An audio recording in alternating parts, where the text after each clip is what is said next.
Hello and welcome to the Halo Forge Epidemic. My name is Mr Pokephile, and today we're going to be taking a look at a map called Gridlocked, built by myself, Mr Pokephile.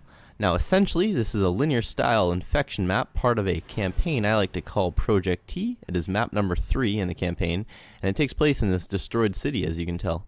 Now before this, you've actually gone through an entire research lab, gone through some sewers, and you just popped up in this city right here, and zombies are raining down from you from buildings, corridors, destroyed rubble pits everywhere, and you need to try to get the hell out of the city as fast as possible. Now, as you can see, you start with a tank, but don't be fooled by its strongness. It can actually go down fairly quickly if it's not played right, and it's only effective in the first phase, because after the first phase, you can't bring the tank any further. So, it's strong, recommendation, you can see right there, it's taking some heavy fire. It's strong to get somebody who knows what they're doing with the tank, and actually play it how it's supposed to be played, and try to pin down some of the zombie spawns, because once the bridge opens, zombies can start spawning behind you, and that tank is pretty much useless. So it's just an asset to try to keep you alive in the first phase, because after that, you're going to need to go. So you can see right here, we're going to take a look at the first phase again from a little bit of a different perspective here from third person. You can see people are hopping in the tank, and the tank is already going at it, trying to break down zombies coming out of that alleyway. And you can see it's playing a bit smart here. I'm just going to go around this corner, and you can see just the extent of the destruction that's gone on in the city. There's obviously been some sort of cataclysmic event that has taken place, knocking over buildings, causing all this destruction and rubble and debris to paint the streets. So you can see right here, the tank is trying to back up into a position where it's going to be effective. However, it didn't pick the best position, because you can see on the left there, there's an alleyway, and zombies actually spawn there. Now this destroyed building right here is the hub, the zombie hub, where all the teleporters are.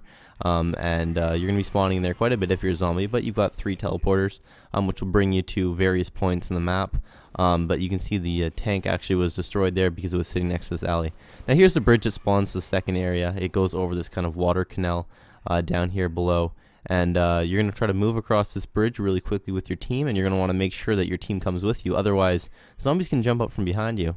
Now watch out as you move kind of into this courtyard right here. There's a ton of destruction on the ground, and you can probably find some weapons hidden in the cracks. You can see there's I believe a grenade launcher right there behind that sandbag wall.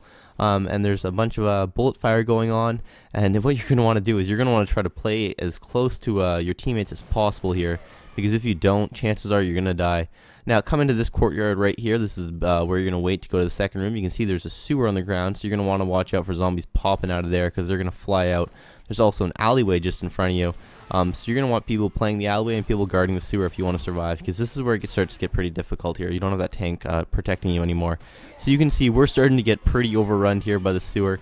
People aren't watching the alleyway, and our team starts to fall apart.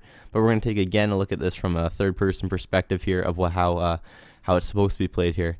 And now you can see essentially what's going on here is the destruction has kind of blocked your line of sight that's guarding the one front alleyway, but there's also one on the left, and there's this hole in the ground too of the sewer that we've talked about. But after a minute, you're going to get a ladder that brings you up to this office building right here, and luckily there happens to be an RPG or slash rocket launcher laying in one of the hallways. So now you're going to go down this couple flights of stairs that we haven't shown you, but once you get to the bottom, you're down in this kind of entrance to a I don't know, different part of the city here. It's kind of the basement of the building.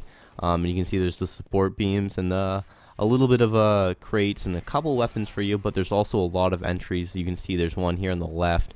There's also in front of you, beside you, and you can see there's a hole actually in the ceiling here too that the zombies can drop out of. But guys, I've been Mr Pokephile. Check it out. It's called Gridlocked, part 3 of a 5-part campaign called Project T. I thank you guys very much.